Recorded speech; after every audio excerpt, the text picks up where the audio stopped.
Неконтролирано се расфрлуваат отрови по велешките улици со цел да се отрујат бездомните животни.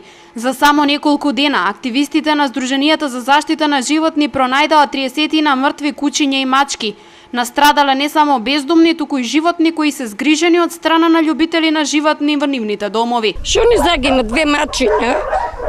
Моментално сега 2 мачиња. Се маче не можем да дочувам. Маче. Да порастам бака поголем. Колку време ги чувавте? Колку ги чуваме од како се од малечките он кој што ви кажа, од тога се. Он повеќето ги носи. И не ми е жал, за он ми е жал што не е мое. Ми е жал, повеќе за не ми е жал. Активистите на Сдруженијето Гласот на животните велат дека добиле пријава од граѓаните во населба Дворови. Кога пристигнале, улицата била преплавена од лешови на животни жртви на расфрланите отрови. Ме повикаа дека надвор мојата мачка е затруена. Чи пробавме да дајме тоа што знаеме, нели? Инекции, јапчиња, вода, но нажалост нема. Значи многу брзо беше, 15 секунди работа. Потоа и ни кажа дека ќе убавка имало новинарката и кане за мачка затруена и направивме еден круг. Давме сигурно преку 10-15 животни умрени. На комшијата куќето во дворот труено, значи. Ова не е прв пат вака да се случи, има повеќе масовни труења. Граѓаните повеќе немаат доверба, ни во полицијата, ни во никој.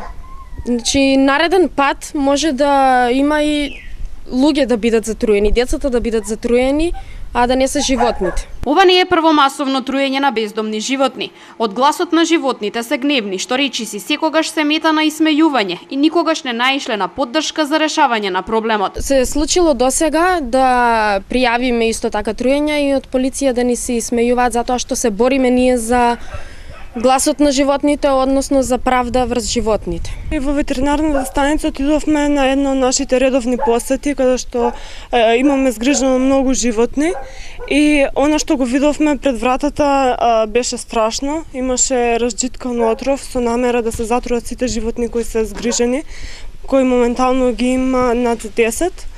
Значи, човекот што ова го направил не можеме да го наречеме дека е човек во права смисла. Тоа е убиство со умисла, значи него цел му била да ги уништи огромниот број на животни кои ги имаме во градот, без разлика дали се бездомни или се домашни меленичиња. Градоначалникот Чадиев е запознат со случајот и вели дека локалната самоуправа издвојува известна сума на годишно ниво за да се реши истиот. Често до општината пристигнуваат тужби од страна на граѓани кои пак биле жртви на бездомните животни. Ние го проверуваме сето тоа што е наведено во објавата дека е настанато известно труење, што е во нашите, ние го пријавме тоа до полиција, што е во рамките на нашите можности, го работиме. Горлив проблем. Активистите на Сдруженијето Гласот на животните имаат намера работата да ја истераат до крај и конечно да се дознае кој е расфрлувачот на отровите, но и против него да бидат превземени сите законски мерки.